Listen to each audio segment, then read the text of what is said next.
일자리가 없기 때문에 일자리 찾아서 또 살기 좋은 고장 찾아서 우리 사람들이 이사를 간 것이 인지 3지 일자리가 없고 살기가 팍팍하니까 경상도로 부산으로 울산으로 창원으로 이렇게 다들 이사를 갔어요. 그러다 보니까 인구가 뜨는 겁니다. 저쪽은 인구가 불어나. 그러다가 1960년대 이후에 경상도 정권이 영남 정권이 들어서가지고 아무래도 손이 안 오르고 여러분 우리 DJ 정부 때 김대중 대통령 모시고 있을 때 그때 조금 더 혼이 좀 빠딱 좀 한 그런 감이 좀 있었습니다. 그 경상도가 국정을 주도하다 보니까 자연히 사람이 그쪽으로 쏠리고 사람이 쏠리니까 일감이 그쪽으로 가고 일감이 그쪽으로 가니까 일자리가 많이 생겨서 사람들이 몰리고 이렇게 되어 있는데 이걸 어떻게 극복해보자. 어떻게 할 것이냐. 이제 남이 탓만 할 것이 아니라 우리 스스로한테 어떤 문제는 없느냐. 또 솔직히 평가를 해서 1940년대 후반에 중국이 공산화 해가지고 만에 하나, 역설한 게 만에 하나가 없습니다만은 만에 하나 중국이 공산화가 되지 않았다면 아마 서해안, 항해 쪽 개발이 엄청나게 됐을 겁니다. 우리 한반도의 동서가 지금은 동쪽이 훨씬 더 개발되고 서쪽은 부진합니다만 그게 아마 뒷패스일지도 모릅니다. 이런 모든 것들을 우리가 한번 객관적으로 사실에 기초해서 분석해서 앞으로는 호남이 폐쇄적으로 울타리를 쌓을 게 아니라 미안합니다. 제가 인사드리고 있는 걸 잘 몰라가지고 이렇게 자꾸 뭐랄까 미안합니다. 그래서 이 문제를 우리가 숨김없이 누구 눈치 볼 것도 없고 해서 풀어나가지고 우리 호남이 경상도, 충청도와 더불어서 같이 소통하면서 같이 손잡으면서 같이 대한민국의 발전을 거쳐가는 그 방법을 찾자는 게 오늘 모임의 취지입니다. 아마 모르긴 하지만 두 분 주제발표 교수께서 그런 좋은 주제발표를 해주셔야겠습니다.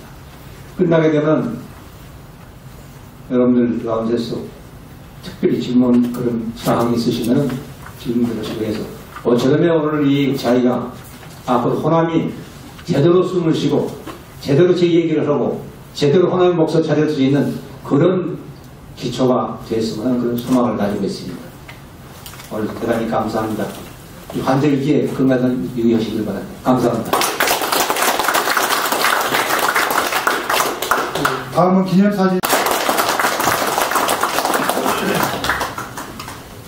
네, 이렇게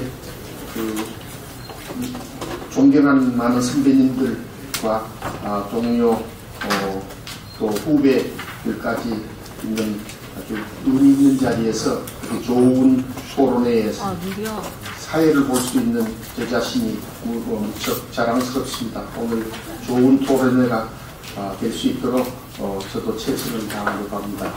근데 여러 군데 가서 사회라는 걸 나이 들다 보니까 사회를 많이 보는데요. 사회는 원래 악역을 하는 자리입니다. 그래서 시간 관리를 잘해야만 옳게 사회를 봤다고 그래서 오늘 또 토론하고 발표하는 모든 분들이 저 시간에 맞춰서 발표를 해주셔야 될 것 같습니다. 우선에 발표하시는 분들이 제일 고통스러우실 건데 2시간밖에 없답니다. 이 토론을 할 자리가. 그런데 발표하시고 또 토론하시고 또 이 프로에 계시는 많은 선배님들, 고견들한테 기회를 가져야 되고 그래서 죄송하지만 20분만 드립니다. 20분 하시고 지정 토론으로 나오신 분들은 10분 드릴게요. 그래서 그걸 좀 유념하시고 제가 고통스럽지 않게 지켜주시면 고맙겠습니다. 예. 오늘 토론하시고 발표하실 분들을 미리 잠깐 소개 올리고 토론을 시작하도록 하겠습니다. 우선 첫째 주제를 발표할 지병근 조선대학교 교수님은 인사하십시오. 네. 호남 차별의 의무화 실제 근거 극복 방안이라는 주제로 발표를 하실 건데요. 미국 미주리 대학에서 정치학 박사를 하셨고 지금 현재 국제정치학회 기획이사를 맡고 계시고요. 한국정당학회 부회장을 맡고 계십니다. 그리고 현재 조선대학교 정치외교학과 교수로 공직하고 계십니다. 그다음 다음에 그 전남대학교 오승용 교수.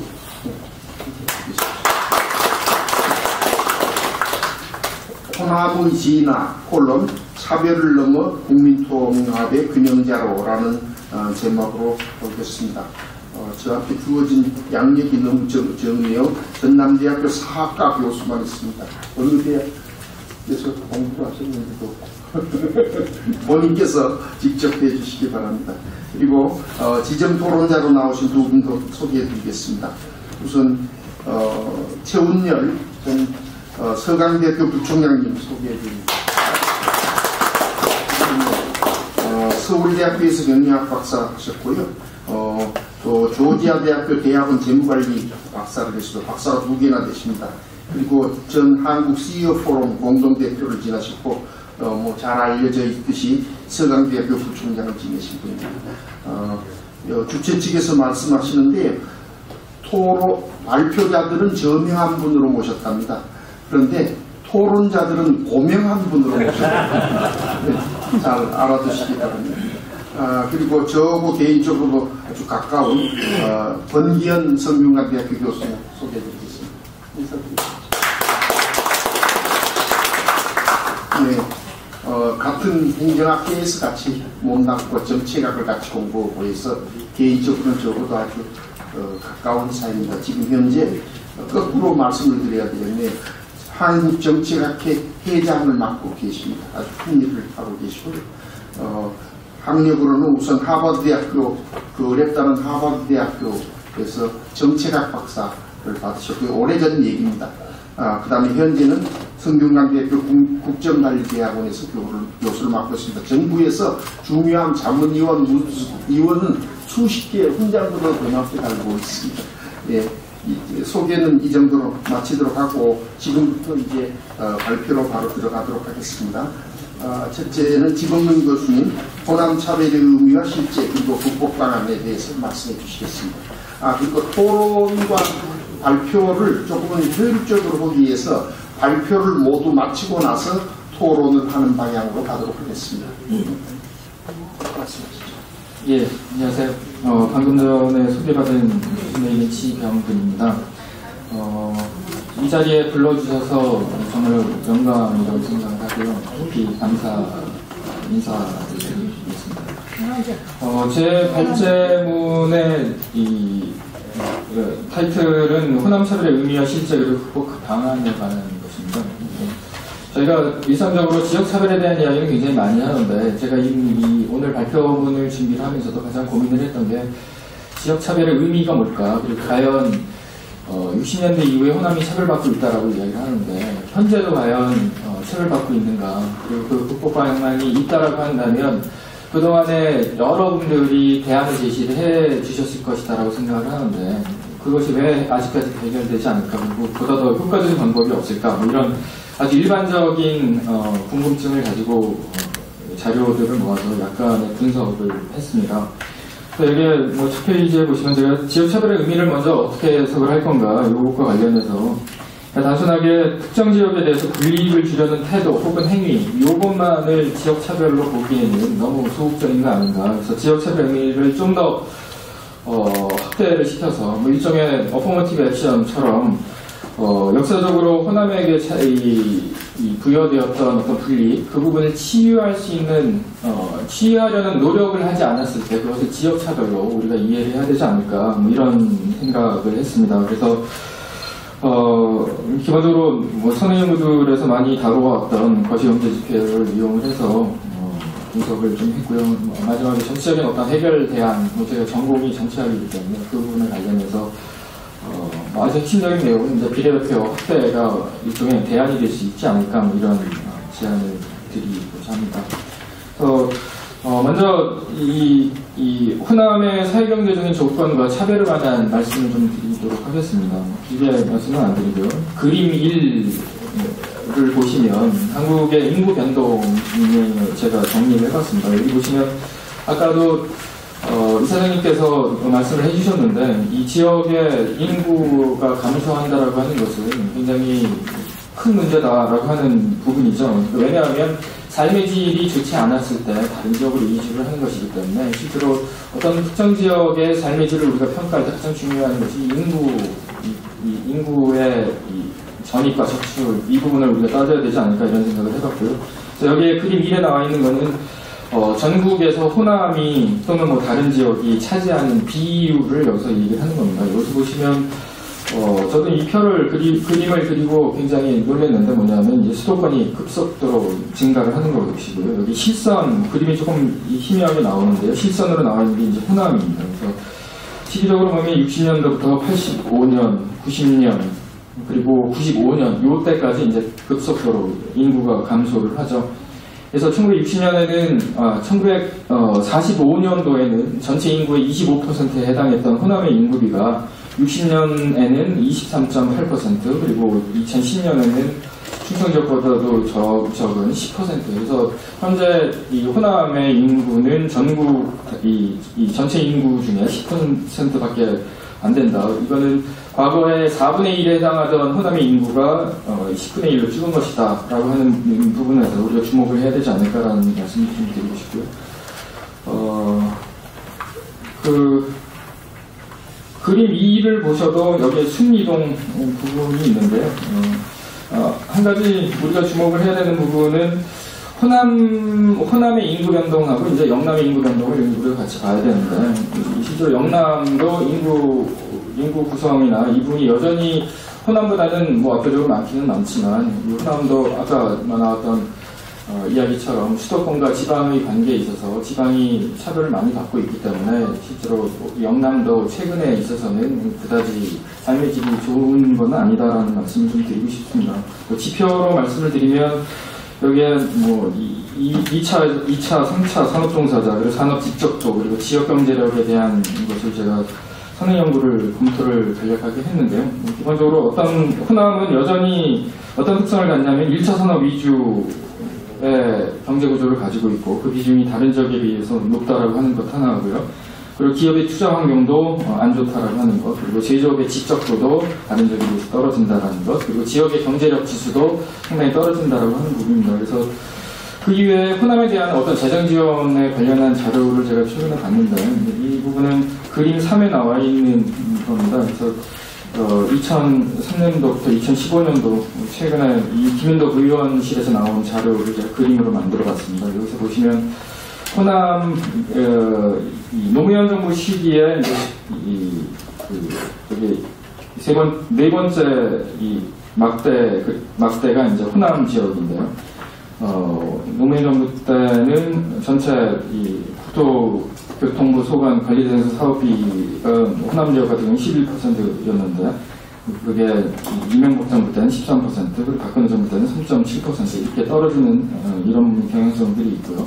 한 가지 주목해야 되는 건 수도권에 굉장히 높은 투자가 이루어진다라고 하는 부분은 좀 주목을 해볼 필요가 있을 것 같습니다. 그리고 호남에 대한 인사차별, 그래서 이 최근에 언론에서 보도에서도 많이 나왔던 부분인데 고위공무원 신규 진입이 어떻게 이루어지느냐, 그리고 청와대 비서관이 어떻게 구성되느냐, 그리고 국회의원 충원이 어떻게 구성되느냐, 이 세 가지 차원에서 제가 좀 봤는데요. 일단은 고위공무원단 내 진입하는 대부분의 그 인사들이 서울소재대학을 졸업을 했다는 거죠.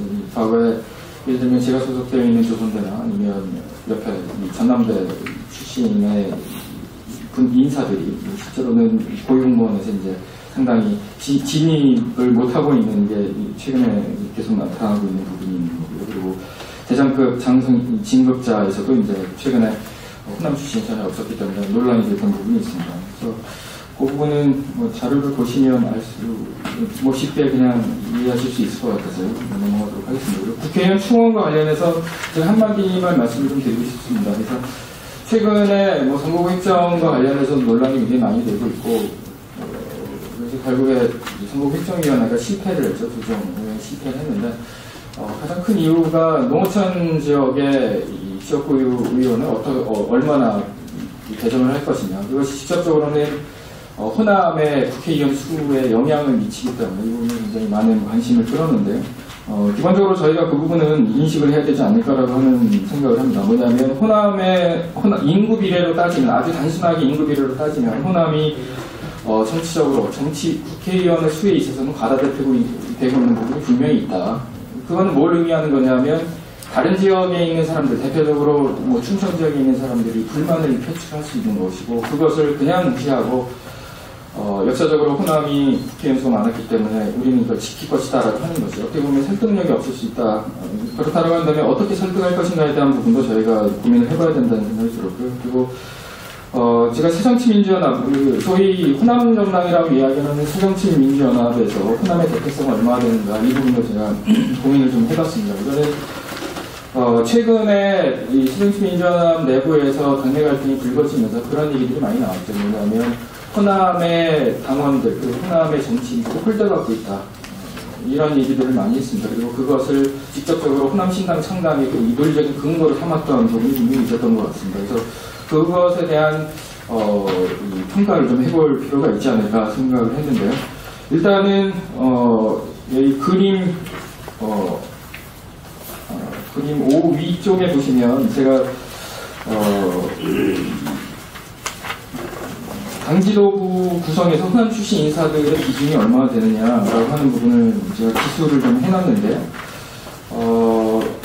이 정당의 역사는 뭐 다들 잘 아시겠지만 기본적으로 2011년 12월에 민주통합당이 창당을 하게 되는데, 그 이후에는 이제 호남 출신의 당대표가 거의 탄생하지 않았다.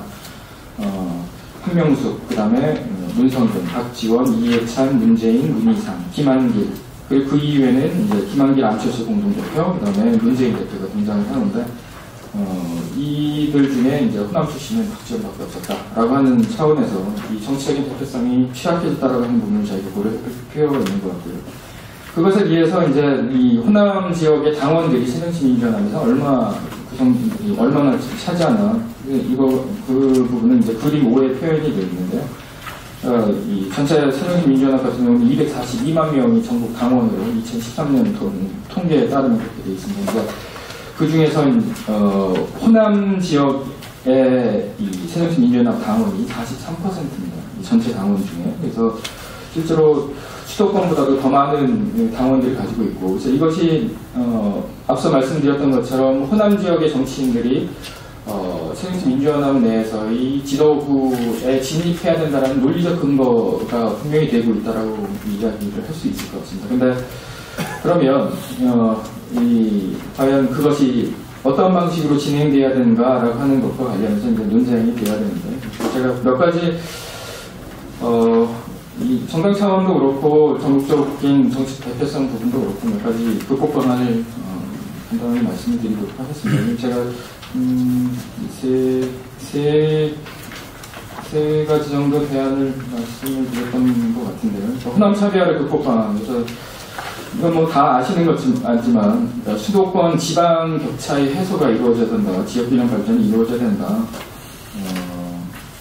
라고 하는 것이고요. 이것이 단순히 동일한 경제구조 그리고 소득분배 구조를 가져야 된다는 이야기가 아니라, 그리고 지역균형 발전이 항상 최우선순위의 어떤 이 경제발전 전략이 되어야 되는 것은 아니지만, 이 부분이 실제로 최근에 수도권과 비수도권 간의 이 지역 갈등이 굉장히 심화됐다는 부분을 봤을 때 이것은 최우선순위로 놓고 해결을 해야 되는 그런 것 아닌가, 이런 말씀을 좀 드리고 싶고요. 두 번째는 이제 영남에 대한 사회적 편견에 관한 겁니다. 이 부분은 제가 서베이 데이터를 이용을 해서 개괄적으로 지역 감정이 어떻게 변화 있는가라고 하는 부분을 설명을 했는데요. 그림 6에 보시면 호남 지역에 대한 지역 감정이 어떻게 변화 있는지가 이후 1988년도 당시가 어땠는지가 설명이 되어 있습니다. 여기 보시면 호남인들에 대해서 선호사를 밝힌 1988년도 기준으로 했을 때 20% 정도밖에 안 됐다고 하는 거죠. 그거에 반해서 싫어한다라고 하는 사람들은 25%. 당연히 전국의 어떤 지역보다 높은 비율을 차지했습니다. 표 2에 보시면 지역 감정의 추이를 분석을 할 때 가장 보편적으로 한국에서 사용되어지는 측정 방식이 이제 배우자, 호남 출신의 배우자를 수용할 것이냐, 아니면 기피할 것이냐, 이런 여론조사 질문을 활용합니다. 여기 보시면, 저도 그 질문을 활용을 했는데요. 1988년부터 2012년도까지 이게 공통 문항으로 서베이에 포함이 되어 있어서 이걸 활용을 했습니다. 여기서 몇 가지 저희가 주목할 만한 부분이 있다고 생각을 하는데, 그건 뭐냐면, 1988년도 여론조사에서는 호남 출신의 배우자에 대한 기피 성향이 27.8%였습니다. 그러니까 거의 4분의 1이 기피했다라고 하는 거죠. 이거는 굉장히 높은 수준의 지역 감정이 퇴출된 건데, 1998년도, 2000년도를 경과하면서 이게 10% 초반으로 떨어졌습니다. 이거는, 그리고 이제 2012년도에 다시 재조사를 했는데 이게 15%로 이제 약간 상승했습니다. 이건 뭘 의미를 하는 거냐면, 지역 감정이라고 하는 것이 내면화되었기 때문에 쉽게 변화하지 않는다라고 일반적으로 얘기를 하지만, 실제로 DJ 정부와 노무현 정부를 거치면서 호남인에 대한 호감도가 굉장히 높아졌다. 그것이 배우자 출신 지역 기피자 비율이 떨어지는 주요한 원인이 됐다라고 하는 부분이고요. 그래서 그런 차원에서 지역 감정의 문제, 그리고 지역 차별의 문제는 정권에서 어떻게 정책을 펼치느냐에 따라서 해결될 수 있는 부분이고, 이게 그냥 시간이 해결해주는 부분은 전혀 아니다라고 하는 말씀을 드리고 싶고요. 그리고 호남의 정책 대표성을 어떻게 강화할 것이냐라고 하는 부분과 관련해서 표 3에 제가 간략하게 말씀을 드렸는데, 이게 표 3에 제가 요약을 했는데, 호남의 정책 대표성을 강화한다라고 하는 부분과 관련해서 크게 보면 한 3가지 상이한 개념화의 기초에서 이야기가 되는 거라고 저는 생각을 합니다. 그건 뭐냐면, 첫 번째는 호남 거주자를 이제 호남인이라고 보는 것, 거기에 초점을 두는 것. 두 번째는 이제 호남 출신이죠. 이제 호남 지역에 입점할 뿐만 아니라 이제 타 지역으로 이주한 호남 출신도 그분들의 이제 정책 대표성을 높여야 되는 그런 주장을 하는 분들이 있고요. 그리고 또 한 가지는 이 호남 출신 또는 호남 거주 여부가 중요한 것이 아니라, 호남이 그동안 추구해왔던 어떤 가치를 실현하는 것이 그야말로 호남의 정치적 대표성을 높이는 건 아니냐, 이런 주장들이 제시가 되고 있다고 생각합니다. 이 3가지 주장이 다 의미가 있다라고 말씀드릴 수가 있을 것 같은데, 근데 문제는 뭐냐면, 이 호남 지역의 정치인들이 본인들의 정치적인 이익을 위해서 말로는 호남의 정치적 대표성을 이야기를 하지만, 실제로는 개인의 정치적인 이익을 위해서 유권자들을 어떻게 보면 악용하는 이런 부분들이 있고, 이것이 결과적으로는 어떤 의미를 갖게 되냐면, 타 지역이 봤을 때, 타 지역에 있는 사람들이 봤을 때 호남에 대한 더 선입견을 악화시킨다, 이런 부분이 저는 분명히 있다고 생각합니다. 그래서 가장 중요한 거는 이 오순영 박사님께서 조금 이따 더 자세하게 이야기를 해주실 것 같은데, 호남의 어떤 정치적 리더십을 어떻게 발휘할 것이냐, 단순히 호남의 지역구 수를 늘리고 그걸 지키고 비례성을 위반하면서까지 그것을 지키려고 하는 그런 시도보다는 오히려 호남이 정치적인 리더십을 가질 수 있도록 준비하는 것이 오히려 더 필요하지 않는가. 그래서 이 호남 지역의 예를 들면 새정치민주연합 내부에서도 당원들이 많기 때문에, 호남 지역 출신의 당원들이 많기 때문에 당지도부도 더 많이 호남 출신이 가져가야 되고, 국회의원 공천도 더 많이 가져가야 되고, 이런 논리가 아니라 실제로 이 정당으로서 이 정상화된, 다들 아시겠지만 호남 지역에서 가장 큰 선거 공천 과정, 후보 공천 과정에서 문제가 되는 게 뭐냐면 이 가짜 당원을 확보하는 부분이 있지 않습니까? 당비 대납을 하는, 그래서 후보자들이 대부분이 그것 때문에 검찰 조사를 받게 되는 이런 일들이 벌어지는데, 단순히 이 호남의 당원 수에 기대어서 본인들의 정치 이익을 추구하는 것은 좀 지양할 필요가 있지 않을까. 그리고 중요한 것은 오승용 교수 1차전이다. 호남의 진화 차별을 넘어 국민토 문화의 기념자로 말씀을 해주시겠습니다. 네. 저도 앞에서 모범을 보여주셨으니 3시 22분이고요. 42분 되기 전에 마치도록 하겠습니다.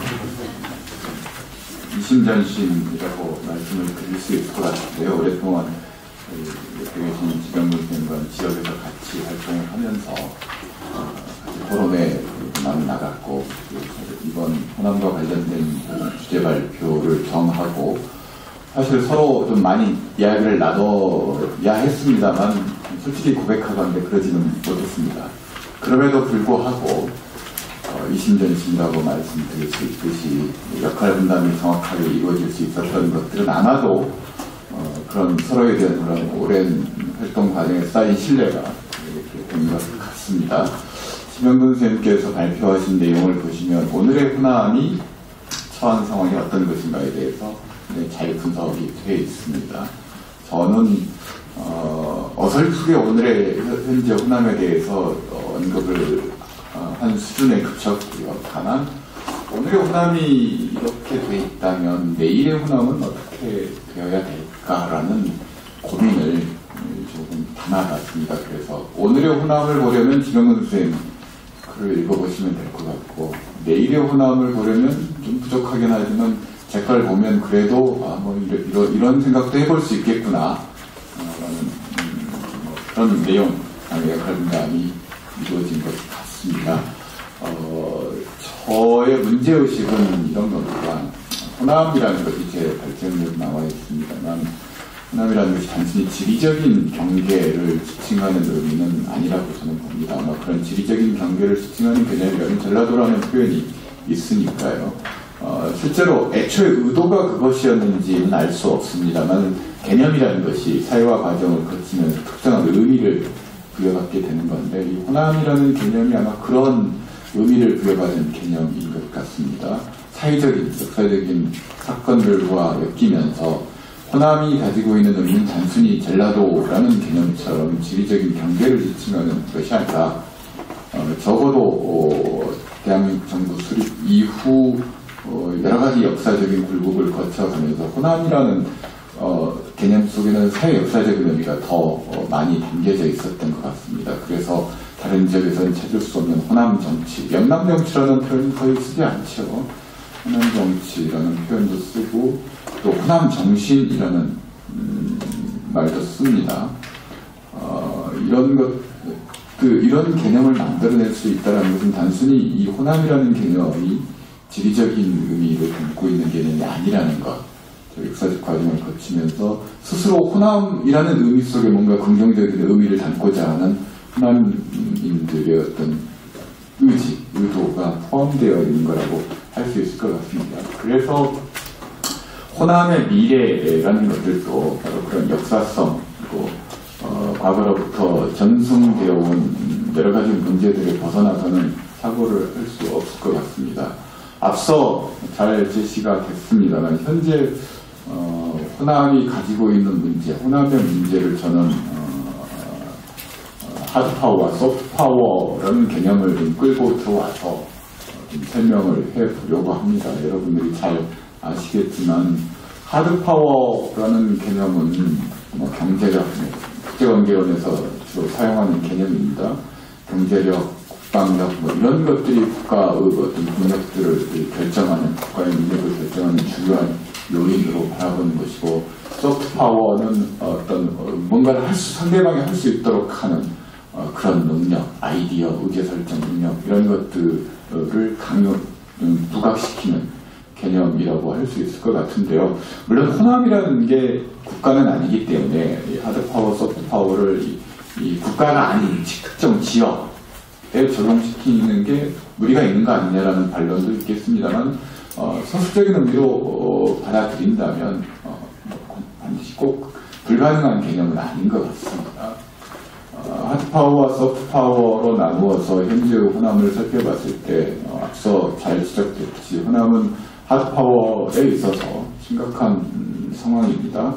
인구 문제 말씀드렸습니다만 인구는, 호남의 인구는 계속 줄어들고 있죠. 인구라는 게 단순히 어떤 특정 지리적인 영역 내에 살고 있는 사람의 수, 이게 개념적으로 보면 이런 거지만 사회적 정치적으로 본다면 인구가 줄어든다는 건 여러 가지 의미가 있습니다. 정치적으로는 선거 과정에서 유권자 수가 줄어들면 선거 과정에 미치는 결정력, 영향력이 줄어들 수밖에 없겠죠. 앞서 나왔듯이 국회의원 숫자도 줄어들게 됩니다. 경제적으로 본다면 인구가 줄어들면 세금이 줄어들 수밖에 없겠죠. 여러 가지. 그리고 인구가 적다라는 것은 다른 지역과 경쟁 관계 속에서 사람과의 관계에서도 그렇지 않습니까? 덩치가 큰 사람과 체구가 저처럼 왜소한 사람이 딱 맞부딪혔을 때 저 같은 경우는 바로 눈을 깔지 않습니까? 체구가 왜소하기 때문에 아마 그런 의미들을 가질 수 있을 것 같습니다. 그래서 인구라는 것이 단순히 어떤 특정 지역에 거주하는 사람의 숫자로만 외화시켜서 표현할 수 없는 그런 여러 가지 복잡한 의미들을 가지고 있다는 겁니다. 인구가 왜 줄어들까 속에 사실은 호남이 처한 오늘의 문제들이 다 집약되어 있다고 볼 수 있을 것 같습니다. 제 발제문에도 이제 그런 부분들이 나와 있는데 저는 이번에도 그 자료를 찾으면서 참 놀라웠던 것이 단적인 비교를 해보겠습니다. 대구경북발전연구원에 가면 그 연구원 자료 통계 자료를 보면 대구 경북 지역에서 해년말에 유출되는 인구, 대학생, 전출 인구에 대한 분석 자료들이 굉장히 많이 나와 있습니다. 네, 광주 이번에 통합을 했습니다만 광주 전남 연구원에 가면 그와 관련된 자료는 단 한 건도 없습니다. 그러니까 인구 문제가 심각하다라고 지역에서도 여러 차례 얘기가 되고 있습니다만 정작 그 인구 문제를 다루고 조사하고 대안을 제시해야 될 띵크탱크라고 할 수 있는 발전연구원은 기본적인 자료조차도 수집할 생각조차 하고 있지 않다라는 거죠. 이건 상당히 큰 문제라고 할 수 있습니다. 그래서 제가 게을러서 2010년 자료를 인용한 게 아니라요. 자료가 그거밖에 안 나와 있습니다. 제가 구할 수 있는 자료가 그거밖에 없었습니다.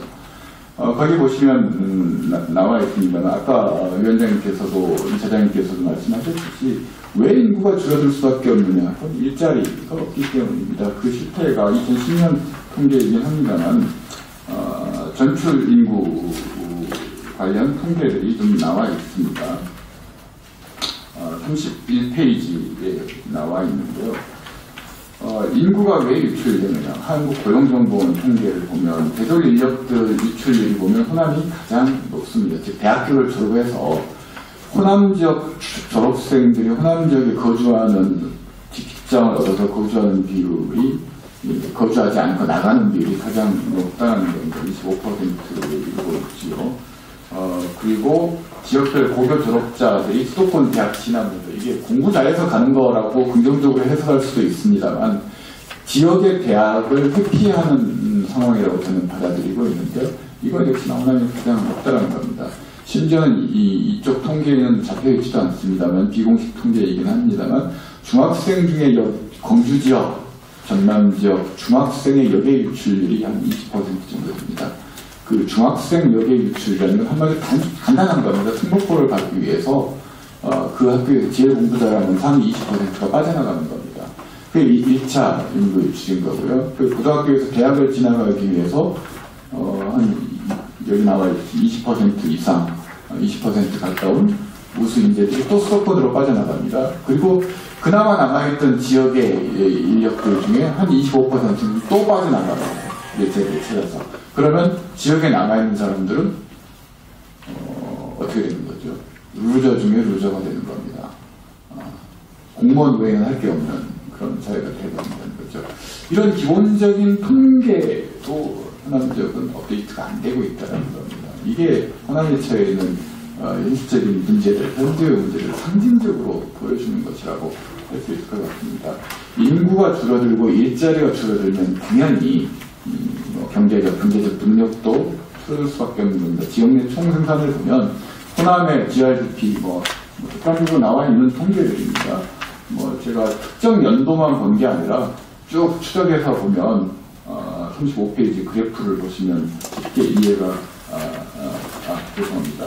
36페이지 그래프를 보시면 알겠지만 광주 전남 전북 지역의 GRDP가 전국 다른 지역 대비 하위권을 만들고 있습니다.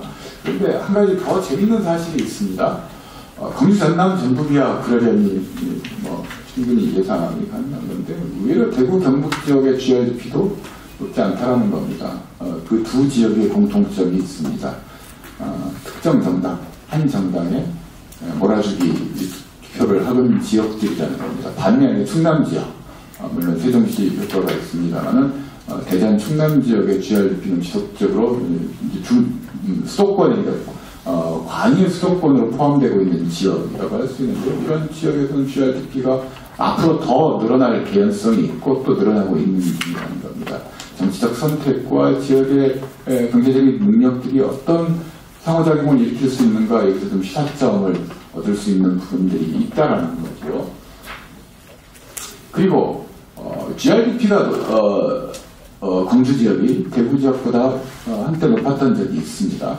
그럼에도 불구하고 광주 지역의 경기 상황, 소득 수준이 대구 지역보다 높다고 할 수 있느냐? 절대 그렇게 얘기할 수 없습니다. 왜? 광주 지역은 GRDP는 대구보다 높을지 모르지만 또 다른 지역보다 상대적으로 높을 수는 있지만 역의 유출이 굉장히 많다는 겁니다. 역의 유출이 왜 많은가? 는 뭐 여러 가지 제가 경제학자가 아니다 보니까 그 부분에 대해서는 자신있게 말씀드리기가 어렵습니다만 아무래도 산업의 연관성, 즉 부품 생산부터 저희까지 일관되게 한 지역 내에서 이루어지는 그런 생산 시스템이 아니라는 거죠. 조립만 광주에서 할 뿐 사실 부품은 타 지역에서 오기 때문에 자동차를 200만 대를 생산하던 300만 대를 생산하던 그 소득이 지역 내에 환류되는 시스템이 아니라 여기로 유출될 수밖에 없는 그런 기형적인 경제 구조를 가지고 있기 때문이라는 거죠. 이런 부분들도 광주 지역에서 한번 생각해 봐야 될 문제라는 겁니다. 뭐 경제 토론을 하기 위해서 얘기를 하는 건 아닙니다만 이처럼 호남 지역이 가지고 있는 하드파워 우주는 뭐 언급하자면 정말 끝이 없을 정도로 나열할 수 있다고 할 수 있습니다. 그러면 여기서 이제 질문을 던져야 되는 거죠. 자, 호남 지역이 가지고 있는 하드파워 위기, 갈수록 감소한다는 것, 위기에 처해 있다는 것은 초등학생들도 얘기할 수 있는 수준의 얘기를 합니다. 그럼 질문, 어떻게 해야 되는가? 이 문제를 어떻게 극복해야 되는가? 두 가지 답변이 가능합니다. 하드파워, 마이크로 중요하겠어? 다른 거 더 열심히 하면 되지. 두 번째, 다른 걸 더 열심히 하더라도 하드파워는 늘려야 된다는 거. 저는 두 번째 답이 정답이라고 생각합니다. 지금 당장, 지금까지의 방식은 이런 거였습니다. 김대중 정부 시절, 노무현 정부 시절, 호남이 하드파워 감소, 하드파워가 왜소한 부분들을 극복하는 방식은 이런 겁니다. 야, 우리 지역에 공장 없어. 도로도 엉망이야. 내놔. 좀 해줘. 뭐 이런 방식이었죠. 억지로 이제 끌어오는 방식입니다.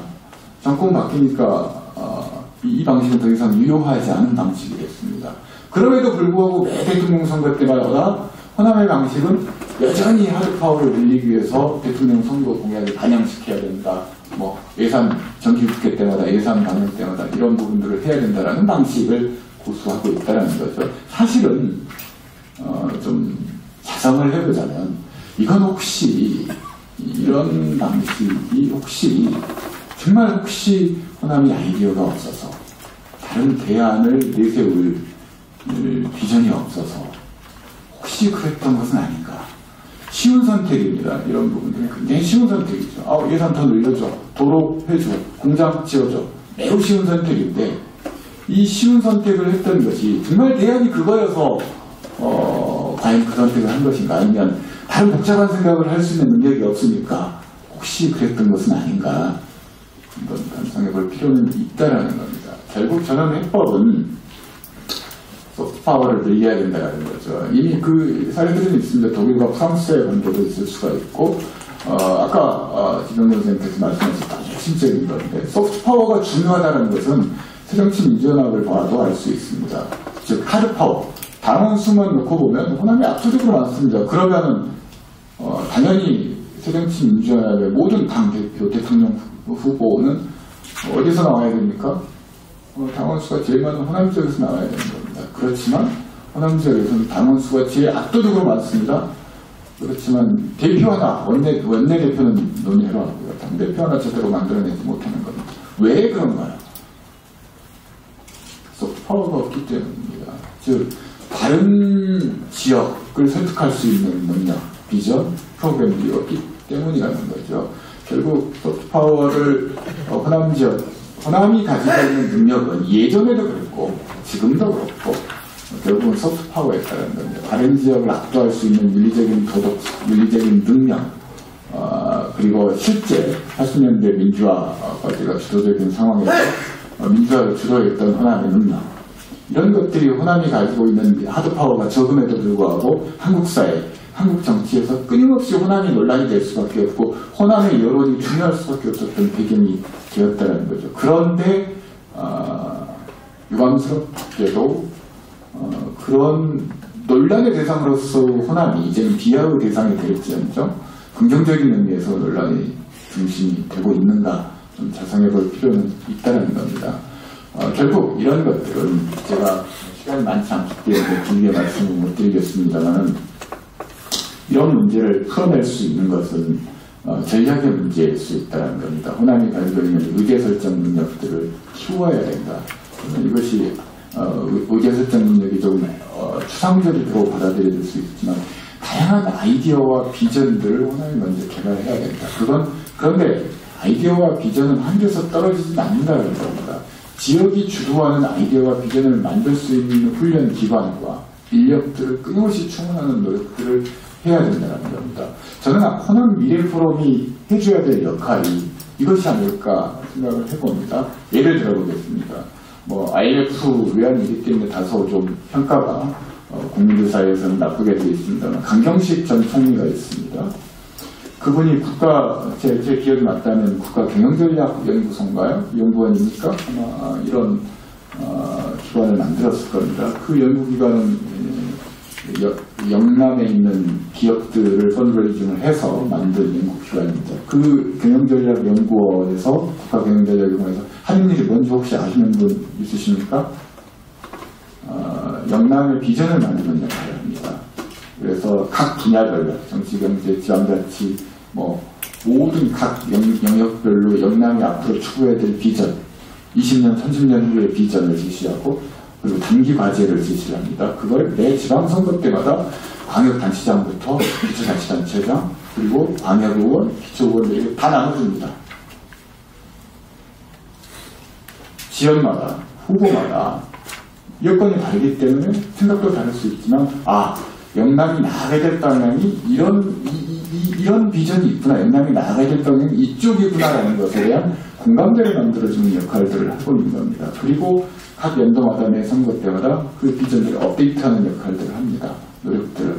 그러나 호남은 그 역할을 아무도 안 하고 있습니다. 광주시에서 합니까? 아마 그런 생각을 가지고 있지 않으신 것 같습니다. 시장님은 못 하시는 거죠. 전라남도에서 안 하고 있습니다. 누가 해? 대학에서 하나요? 대학에서도 안 하고 있습니다. 아무도 안 해주고 있습니다. 정부에서 해줄까요? 해줄 이유가 없습니다. 누가 해야 되는가? 저는 그 역할을 아마 할 수 있다면 호남 미래포럼과 같은 단체, 기구에서 해줘야 된다. 그게 진짜 미래포럼에 잘 맞는 것이다라고 생각합니다. 두 번째, 소프트 파워를 강화시키려면 교육이 필요합니다. 저는 지역에서도 여러 차례 지금 10월 19일 날 광주 교도소가 이전을 합니다. 그 교도소 자리에 지역의 이런 소프트 파워를 강화시켜낼 수 있는 인재를 양성한, 지역이 진짜 지금 당장 필요한 인재들을 양성할 수 있는 대학을 만들자, 대학원대학교를 만들자라는 주장들을 많이 했습니다. 물론 시장님의 생각은 좀 다른 것 같긴 합니다. UN 대학을 만들자고 얘기를 하시더라고요. 그런데 UN 대학은 만들 수 없습니다.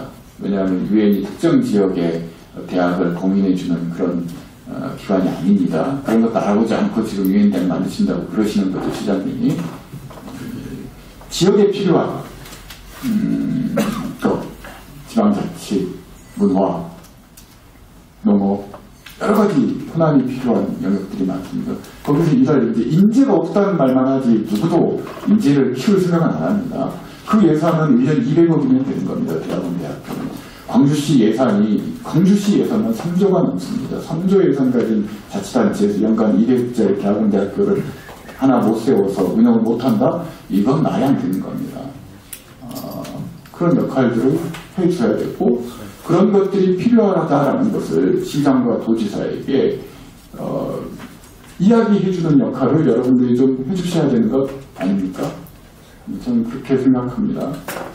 그리고 마지막으로 말씀드리면 이런 아이디어와 인재와 비전을 만드는 역할들을 하는 것도 중요하지만 저는 전략도 매우 중요하다고 생각을 합니다. 지금까지는 일종의 호남이 취한 전략은 고립주의적인 접근 전략이었다고 생각을 합니다. 즉 호남이 대통령 선거에서 호남이 미는 대통령을 당선시켜서 일종의 그냥 로또주의죠. 딱 정권만 교체하면 호남은 이 천지개벽이 되는 것처럼 바뀔 수 있어. 뭐 이런 거죠. 저는 그렇게 해서 바뀌지 않는다고 봅니다. 바꿀 수도 없습니다. 이미 경험했습니다. 국민의 정부, 참여정부 10년을 했지만 호남은 크게 바뀌지 않았습니다. 그러면 어떻게 해야 됩니다. 저는 좀 현명해질 필요가 있다는 겁니다. 영남, 충청과 대립만 할 게 아니라 해서는 안 된다. 그 하드파워를 늘리기 위해 중앙 권력을 어필하는 방식의 이런 접근법은 호남의 미래를 만들어내는 전략으로서 유효하지 않다. 소프트파워를 키워야 되고 소프트파워를 키우기 위해서는 그 비전을 제시하는 역할을 누군가는 해야 되는 것이고 그 인재를 키우는 기구들을 만들어서 지금 당장 좀 움직임이 있어야 된다는 것. 그리고 좀 더 현명해질 필요가 있다. 호남 혼자 고고한 직업처럼 중앙정부가 1대1로 승부하던 시대는 현명하지도 않고 깜찍하지도 않다. 결국은 다자주의적인 접근 방식. 사업에 따라서, 이슈에 따라서 협력할 수 있는 대상들을 선택하고 그 대상들과 함께 전체적으로 무엇이 이익인가를 따지는 관점, 이런 것들이 있어야만이 호남의 소파를 늘리고 궁극적으로 호남의 미래를 좀 더 지금보다는 나은 상태로 바꿀 수 있는 유효한 전략이지 않을까 생각합니다. 발표는 여기서 마치겠습니다. 감사합니다.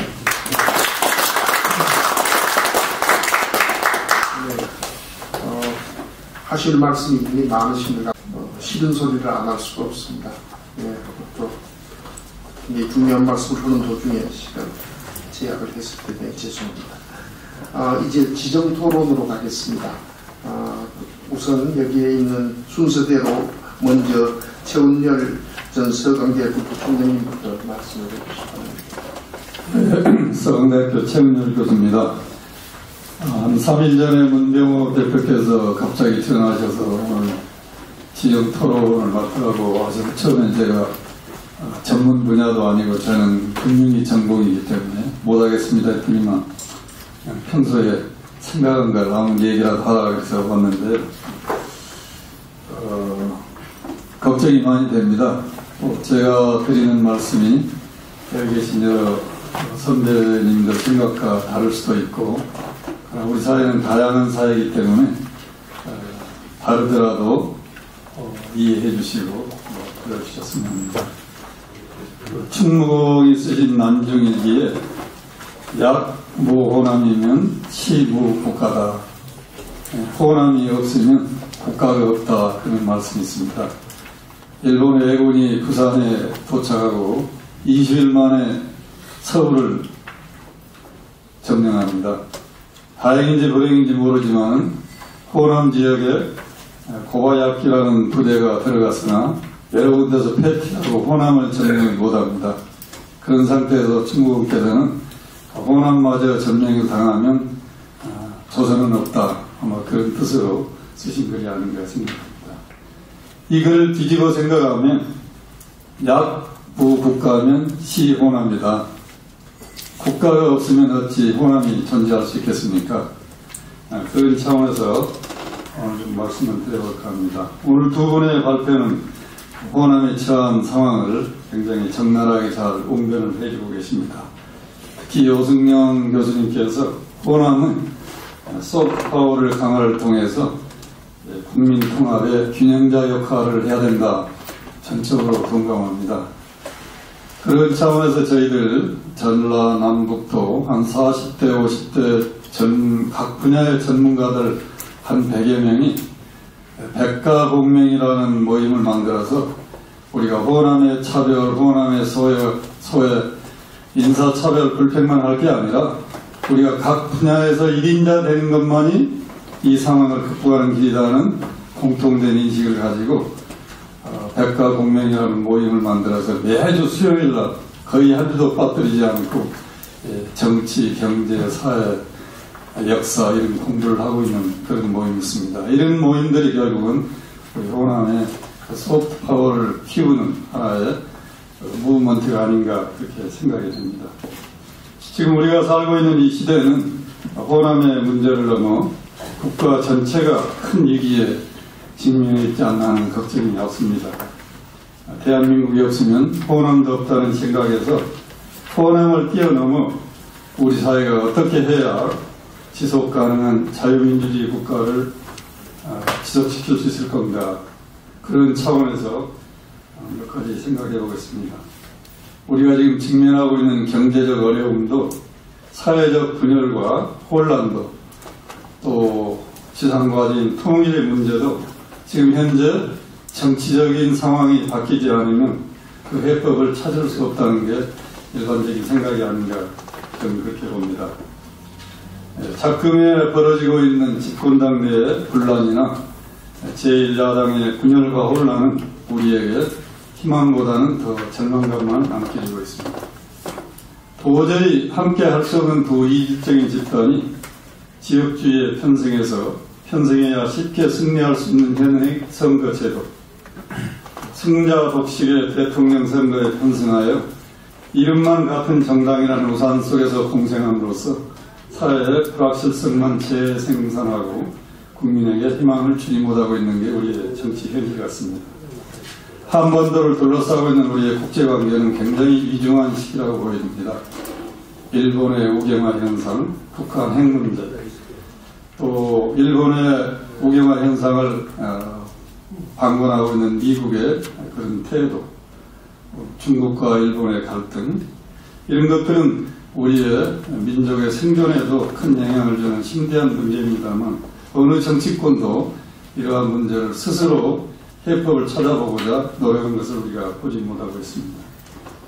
국내적으로도 경제는 굉장히 저성장 국민에 진입해 있고 소득의 양극화 문제, 청년 실업 문제, 이런 우리의 미래의 젊은이들에게 희망을 주지 못하고 소위 삼포 시대라는 그런 절망적인 단어가 나오는 그러한 상황입니다. 우리 정치권은 국민의 근심과 안위, 또 국민의 행복, 민족의 장래는 별로 안중에도 없고 연일 자기들의 집안 싸움만 벌이고 있다 이렇게 봅니다. 이들 정치 집단에 과연 우리의 미래를 맡겨야 될지 심히 우려스럽습니다. 왕조 시대도 아닌데도 불구하고 대통령 한마디에 의해서 국회의원 3분의 2 이상이 찬성해서 통과시킨 법을 하루아침에 없었던 것으로 치부해버리고 자기들이 뽑은 원내대표를 정치적 배신자로 몰아서 낙마시키는 사람들, 여야 대표가 합의한, 좋든 나쁜 건 모르겠습니다만 여당 대표, 야당 대표가 모여서 합의한 그러한 사항마저 무력화시켜버리는 소위 친박 세력들이 존재하고 있습니다. 도덕적으로 우월하지도 않으면서 위장된 도덕적 우월감에 도취되어 합리적 의사결정을 마다하고 힘없는 약자에게 희망을 주지 못하는 야당의 일부 친노 세력이 우리에게 더 이상 희망을 주지는 못하고 있습니다. 다수결 원칙에 기초한 양당 제도는 국회 선진화법으로 이미 더 이상 그 기능이 상실되고 말았습니다. 정보화 세계화 시대에 국민의 다양한 욕구 수준을 양자택일식의 정당 제도로는 담아낼 수 없는 한계에 이르렀다 보여집니다. 우리 사회는 이미 현 양대 정당이 끌어들일 수 없는 다양한 이익 집단이 존재하고 있습니다. 그것을 웅변해주는 게 국회의원 선거, 대통령 선거를 할 때마다 투표율이 떨어집니다. 50% 정도의 국민은 더 이상 지지할 세력이 없다는 것을 투표로서 웅변해주고 있는 게 아닌가 생각합니다. 지난 대선 때 새누리당은 경제민주화 그리고 옛날 민노당이나 주장했을 법한 복지 공약을 선거 공약으로 내걸었고 최근 새누리당 원내대표 사퇴와 관련하여 새누리당 내 20여 명의 뜻 있는 국회의원들이 성명서를 발표했는데 헌법과 법률, 새누리당 당원에 나와 있는 의회 민주주의와 정당 민주주의는 우리가 지켜야 할 최고의 가치다, 이렇게 주장하고 있는 다수의 개혁적 보수 세력이 새누리당 내에도 존재하고 있습니다. 변화를 싫어하고 기득권에 안주하며 대통령 말 한마디에 자기들이 행사했던 의결권마저 팽개치는 수구 보수가 새누리당에 존재하고 있습니다. 이 두 집단은 정상적인 정당 정치라고 그러면 도저히 한 정당으로 존재하기 어렵습니다. 그래서 이런 집단이 한 정당 내에 존재하는 한 새누리당은 시끄러울 수밖에 없고 국민들은 혼란에 빠질 수밖에 없다, 그렇게 보입니다. 야당 상황도 비슷한 것 같습니다. 지난 총선 때 자기들 기득권을 지키기 위하여 공천을 엉망으로 한 결과 총선과 대선에서 모두 실패하고도 반성이나 자숙은 하지 않고 수단 방법을 가리지 않고 혁신이라는 미명하에 기득권을 유지하려는 야당의 세력이 있고, 비록 새누리당 비상대책위원을 역임했지만 변화를 모색하기 위해서 제1야당의 비상대책위원장으로 초빙하고자 하는 합리적 개혁 세력이 야당 내에도 존재하는데, 이 두 세력은 물과 기름입니다. 같이 공존하기 어려운데 아까 말씀드렸듯이 현재 우리의 정당제도, 선거제도, 대통령 선거제도 이런 것 때문에 같은 우상 속에 공존하고 있어서 항상 그 상황이 지속되는 한 시끄러울 수밖에 없다, 그렇게 생각이 됩니다. 정부가 아무리 실정을 해도 30%대의 고정 지지층이 존재합니다. 여론조사에 하면 야당이 아무리 개파를 쳐고 축을 써도 20몇 프로의 지지 세력은 있습니다. 그래서 저는 이제 꿈같은 제안을 드리고자 합니다. 왜냐하면 꿈은 실현될 수 있기 때문입니다. 대통령이 무슨 말을 해도 절대 복종하고 기득권에 안주하는 세력으로 뭉친 정당 하나, 도덕적 우월감에 도취되어 민생의 어려움을 내면한 채 자기들이 정치 세력화에 만족하는 세력으로 뭉친 정당 하나. 한 두 달 전에 조선일보 주영정 정치부장이 쓴 칼럼의 제목을 보면 이게 친박당 하나, 친노당 하나입니다. 그리고 국민의 50% 정도의 지지층을 대변할 수 있는, 그리고 그 사람들을 흡수할 수 있는 개혁적 보수와 합리적 진보 세력이 연합하는 제3의 정당, 이 정당의 출현, 이런 정당의 출현만이 오늘의 정치의 불확실성을 제거하고 국가의 미래를 열기 아닌가, 저는 그렇게 생각을 합니다. 지금 현재 논의되고 있는 야당 내에 국회의원들이 몇 분 탈당하고 뭐 해서 지금 당을 만드는데, 그것은 과연 우리 정치의 미래를 위해서나 호남을 위해서 바람직한 건지 우리가 깊이 생각해야 될 것 같습니다. 이런 제3당의 출현, 이 길만이 제가 생각하기에는 개혁적 보수와 합리적 진보가 연합한다면 고질병인 영원함의 지역적 감정도 해소되지 않을까 생각합니다. 오늘 두 분이 발표한 대로 계속 호남의 인구는 줄어들고 있기 때문에 이런 현실에서 호남으로서 떳떳하게 어깨를 펴고 사는 길이 바로 개혁적 보수와 합리적 진보의 세력이 연합해서 하나의 제3의 정당으로 나타난 길이 아닌가, 이렇게 꿈같은 얘기를 드려보고 있습니다. 감사합니다. 지정 토론자로는 마지막에 여기 목차에 있는 마지막 분이십니다. 권기현 토론을 해주시겠습니다. 예, 감사합니다. 오늘 평소 존경하는 김영평 선생님도 이렇게 뵙고, 저 역시도 3일 전에 우리 문병호 위원장님 3, 4일 전에 전화를 주셔가지고, 우리 송하준 교수님 제가 거역할 수 없는 그런 대선배님이시고 해서 다소 걱정이 됩니다만, 제가 정책학자이기 때문에 어떤 정책적 관점에서 조금 한번 코멘트를 몇 가지만 드려볼까 이렇게 합니다. 오늘 오늘 발제해 주신 두 분 발표 잘 들었습니다.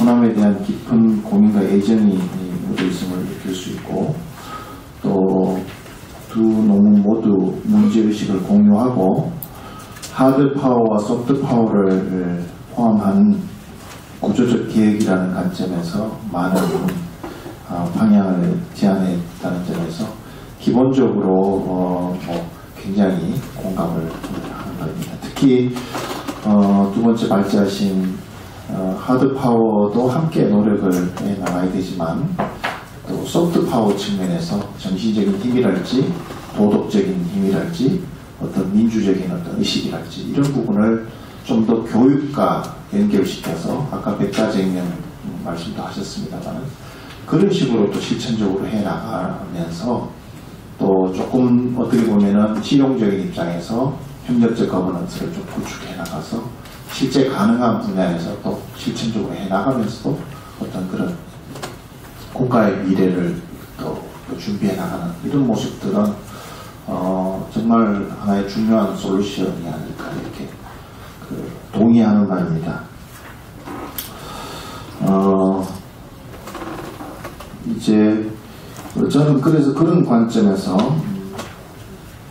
이 정책학의 관점에서도 꼭 이렇게 영호남 또 중청 이런 문제를 포함해서 지역 불균형을 타개하는 것이 결국은 대한민국의 미래라고 하는 관점에서 굉장히 중요하다 이런 생각을 합니다.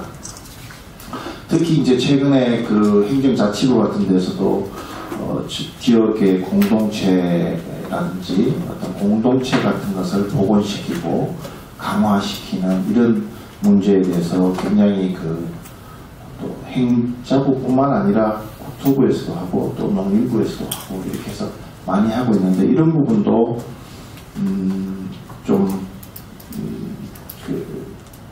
활용해서 좀 더 중앙과밀과 지방과소라고 하는 부분이 정책적 차원에서도 해소되지 않고서는 대한민국의 서스테이너블한 어떤 지속 가능한 발전을 담보하기 어렵다 이렇게 봅니다.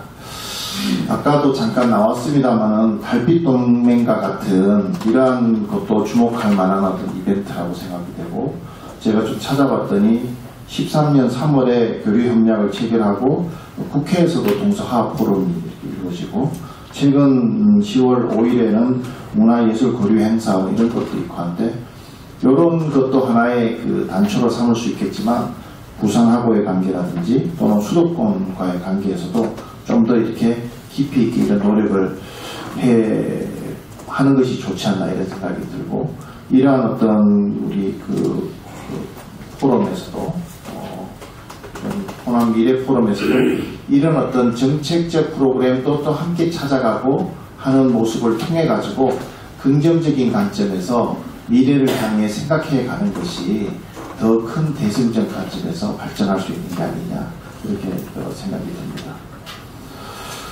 이제 뭐 정부 입장에서도 최근에 정부 3.0 이런 것을 굉장히 강조하는데, 이런 어떤 호남 지역 주민의 어떤 수요와 방향성에 대해서도 좀 바텀업 방식으로 적극적으로 논의하고 공유하는 것도 필요할 거다 이렇게 생각이 되고요. 또 이제 한 가지 제가 찾아봤더니 2015년에 언제 잘 아시는 오송하고 송정까지 KTX 부분이라든지 호남선과 포항 간의 어떤 직결선 개통 이런 측면으로 좀 더 활용하는 한편, 또 조선대학교하고 전남대학교에서 산학현으로 이루어지는 강주 시니어 의료산업 박람회 같은 신성장 동력 같은 부분, 의료산업 같은 부분, 또 2017년 9월 달에 이제 나주에 한국전력이 내려가 있습니다만은 완공 예정인 신재생 에너지를 중심으로 하는 이러한 에너지밸리 센터라든지 녹색 성장 거점 도시라든지 이러한 부분도 좀 더 활용해서 오늘 이런 호남 미래 포럼의 주요 테마 중에 하나인 물론 이제 아까 발제자 말씀하신 것처럼 하드 파워 면에서도 꾸준히 병행 노력이 있어야 되겠지만, 계속 그렇게 하는 것이 이제 우리한테 정말 도움이 되느냐 이런 관점에서 좀 더 미래를 향해 나아가면서 실천적인 측면에서 접근해 나가면서, 한편으로는 이제 국가 정책적으로 보면은 이제 지금 1년이 좀 못 됩니다만 인사혁 신처 같은 데서도 국가인재 DB 같은 것을 좀 더 잘 관리를 해서 지역 간이나 계층 간의 균형적인 공직 인사가 제대로 이루어질 수 있도록 국가인재 관리의 어떤 DB나 이런 부분도 함께 강화할 필요가 있다 이렇게 생각이 됩니다. 최근에 이제 마틴 셀리그만이라든지 식센트 리하이라든지 이런 상당히 긍정 심리학의 주창자 보면은 이제 아까 하드 파워, 소프트 파워 얘기도 나왔습니다만은 제도적이고 물질적인 문제 못지않게 이런 어떤 정신적인 비물질적이고 정신적인 이슈의 중요성이 점차 이렇게 증대되고 있는 것 같습니다. 아까 우리 첫 번째 지정 토론자 선생님께서 말씀하셨습니다만은 이런 호남의 문제가 아니라 지금 현재 대한민국이 앓고 있는 여러 가지 많은 예시를 드셨습니다. 그런 부분을 우리가 잘 판단해서 해결해 넘어가지 못하고서는 결코 대한민국의 미래가 있을 것이냐 이런 관점에서도 생각을 하다 보면 좀 더 이렇게 긍정적인 측면에서 가슴이 뿌듯해지고 그러한 측면에서 솔루션을 좀 찾아보는 것도 좋지 않을까 이런 생각이 듭니다. 특히 저도 대학에 있습니다만은 요즘 젊은 아이들은 호남이다, 영남이다, 충청이다 이런 문제에 그렇게 집착하고 있는 것 같지 않습니다. 그래서 누가 좀 더 이러한 산적해 있는 대한민국의 양극화라든지 여러 가지 문제점들을 통합적인 관점에서 해결하고 미래 세대를 이끌어 나갈 수 있는가 이런 관점에서 여러 개 또 씨를 뿌리고 인재를 양성해 나가는 것이 대한민국에도 도움이 되고 그러다 보면 자연적으로 역시 호남의 역량은 대단하구나 하는 그런 관점에서 크게 발전할 수 있지 않을까 이런 생각을 합니다. 그래서